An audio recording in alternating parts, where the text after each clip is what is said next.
गीता सार इन हिंदी प्यारे मित्रों, मैंने श्रीमद् भगवद गीता तब तक नहीं पढ़ी थी जब तक मुझे ज्ञान नहीं हुआ कि हम सब आत्माएं हैं और ये जिंदगी हम आत्माओं के लिए एक इम्तिहान है, अपने अंदर से अपने सबसे अच्छे रूप को बाहर निकालने का। और श्रीमद् भगवद गीता बटा भागवत गीता इस इम्तिहान को पास करने की एक अहम किताब। भगवद गीता के 18 अध्याय हैं और यह संस्कृत में परमात्मा द्वारा दी गई थी। समय के साथ संस्कृत भाषा रोजमर्रा की जिंदगी से निकल गई और यह ज्ञान मनुष्य से दूर हो गया। समय समय पर श्रीमद् भगवद गीता का साधारण अक्षरों में अनुवाद किया गया। इसी प्रयास को आगे बढ़ाते हुए मैं यहाँ श्रीमद् भगवद गीता संपूर्ण सार को एक आसान रूप में प्रस्तुत कर रहा हूँ। ये ज्ञान परमात्मा ने भगवान कृष्ण के द्वारा सबसे बड़े धर्मयुद्ध महाभारत की रणभूमि कुरुक्षेत्र में अर्जुन को कुछ 5000 साल पहले दिया। ये वो वक्त था जब धर्म का बार बार उल्लंघन हुआ, परमात्मा का डर मनुष्य से निकल गया, लालच की होड़ में भाई ने भाई को मारने की कोशिश की और यही नहीं, एक ब्याहता को भरी सभा में अपने बड़ों के सामने अपमानित किया गया।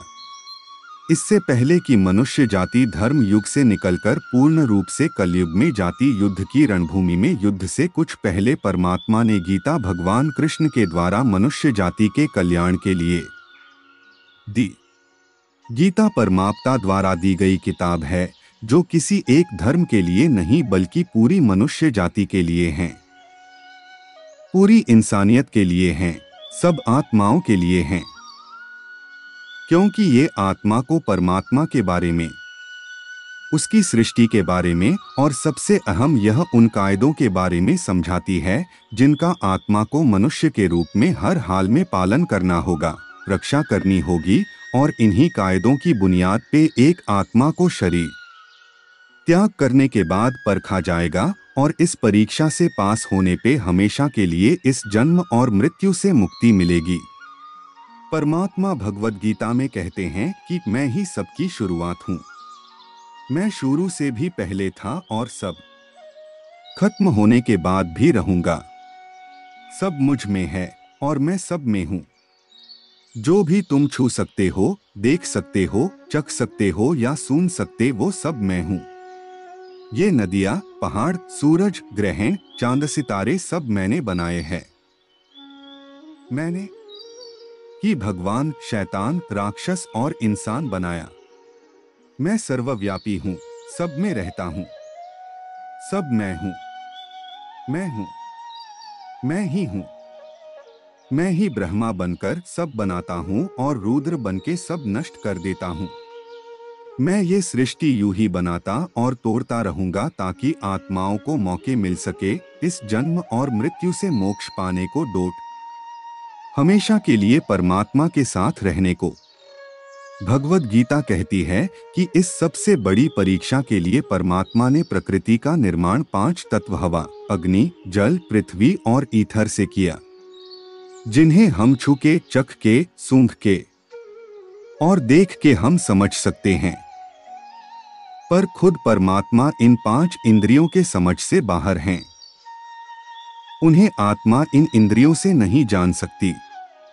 आत्मा 5 इंद्रियों के साथ वैसे ही हैं जैसे एक लोहे का रोबोट, जिसे अपने बनाने वाले का कोई पता नहीं।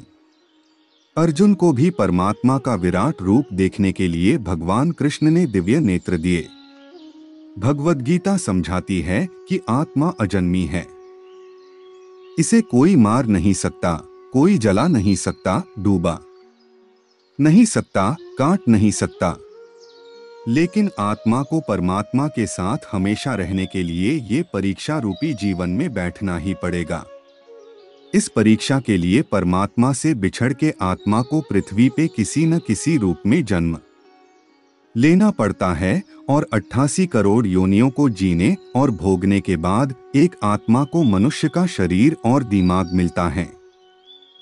इस सबसे बड़ी मर्यादाओं की परीक्षा में बैठने के लिए हर मनुष्य को इस पूरी परीक्षा के दौरान तरह तरह कि अच्छी और बुरी भावनाओं की चक्रव्यूह में अपने ही भाई बहन और मित्रों के साथ डाला जाता है, जिसमें हर आत्मा को अपने अंदर के तामसिक और राजसिक अवगुणों से निकल के सात्विक जीवन में प्रवेश करने के मौके मिलते हैं।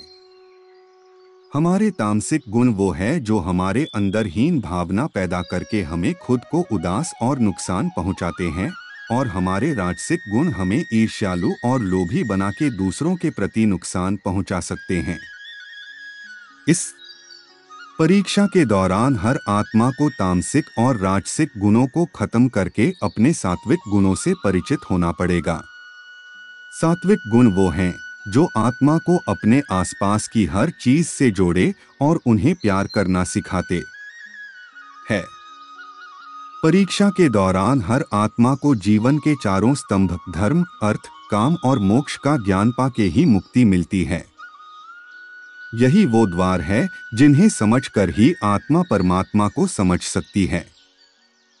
पहला द्वार धर्म का है और शेर इसका प्रतीक है। धर्म वही है जो गीता में लिखा हुआ है। धर्म वही है जो धारण किया हुआ है, जिसे आपका दिल मानता है।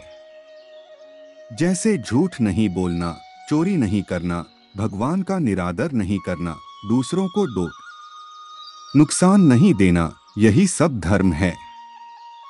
और हर आत्मा को अपने जीवन काल में हर समय धर्म का पालन करना होगा और उसकी रक्षा करनी होगी। दूसरा द्वार अर्थ का है और घोड़ा इसका प्रतीक है। हर आत्मा अपने हर जीवन काल में अपने पृथ्वी पे होने का अर्थ या मूल कारण समझेगी। इस जिंदगी में भोगने वाली चीजें और रिश्तों का आनंद लेगी। अच्छा बेटा और अच्छी बेटी, अच्छा भाई या अच्छी बहन, अच्छा पति या अच्छी पत्नी बनके हर दुनियावी रिश्ते पर खरी उतरेगी और इस परीक्षा को पास करेगी।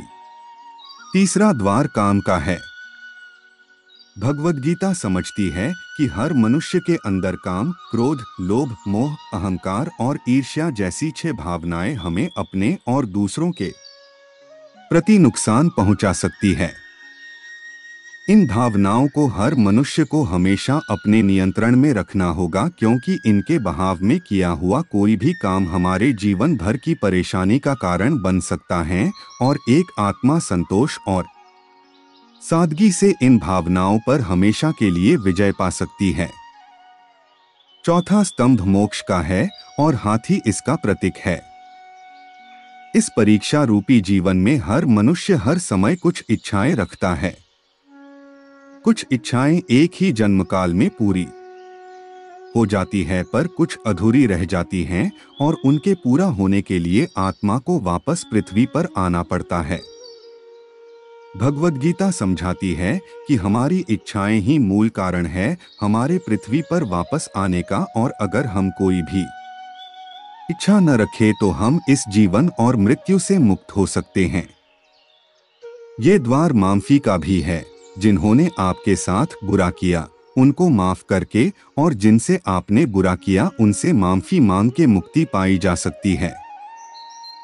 जब तक आत्माएं इन चारों दरवाजों धर्म, अर्थ, काम और मोक्ष को समझ नहीं लेती, तब तक इस आत्मा को बार बार मनुष्य के रूप में आना ही पड़ेगा।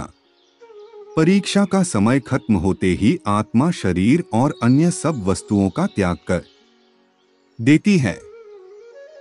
जो भी संसार में रहकर बनाया वो अब किसी और होगा और आत्मा अपने कर्मों के फैसले के लिए चली जाती है। आत्मा के अच्छे बुरे कर्मों का हिसाब होता है। अपने अच्छे कर्मों के लिए आत्मा कुछ वक्त के लिए स्वर्ग और दुष्कर्मों के लिए नर्क चली जाती है।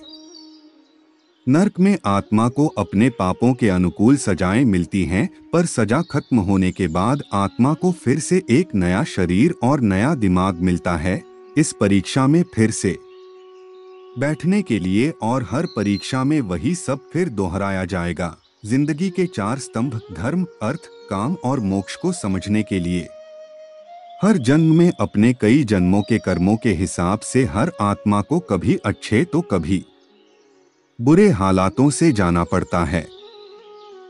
लेकिन जब तक आत्मा परमात्मा के साथ योग को नहीं समझ लेती तब तक वो मुक्ति नहीं पा सकती।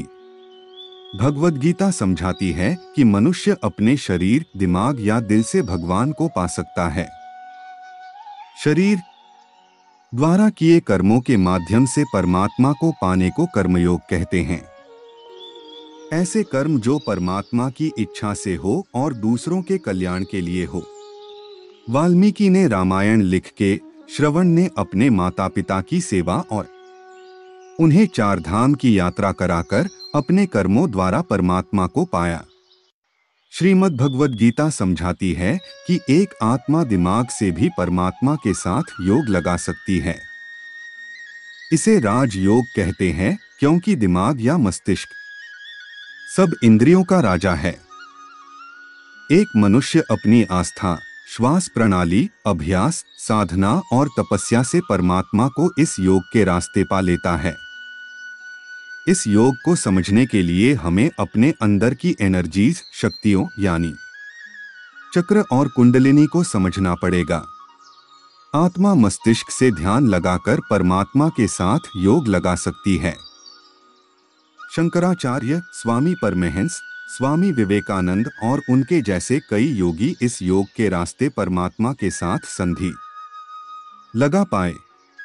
परमात्मा भगवद गीता में कहते हैं कि अगर किसी आत्मा को धर्म ना भी समझ आए, योग न भी समझ आए, पर अगर वो मेरी शरण में आ जाए तो मैं उसके सारे पाप माफ कर देता हूँ।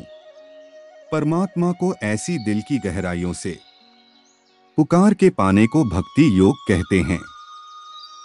चैतन्य महाप्रभु, मीराबाई और भगवान हनुमान इस योग के सबसे बड़े उदाहरण हैं। लेकिन कभी आत्मा अपने होने का मूल कारण भूल के धर्म का उल्लंघन करे या पाप के रास्ते पर निकल जाए तो उसे ठीक करने के लिए परमात्मा को खुद किसी रूप में पृथ्वी पे जन्म लेते हैं। तो मित्रों, आइए श्रीमद् भगवद गीता को पूरा पढ़ के इस जिंदगी के असली मायने समझें और परमात्मा के साथ योग लगाएं। अगर आपको यह भगवद गीता का सार पसंद आया तो इसे औरों के साथ जरूर शेयर करें ताकि सब आत्माएं अपने यहाँ होने का मूल रूप समझ सके और इस जन्म और मृत्यु से मुक्ति पाके हमेशा परमात्मा के साथ रह सके।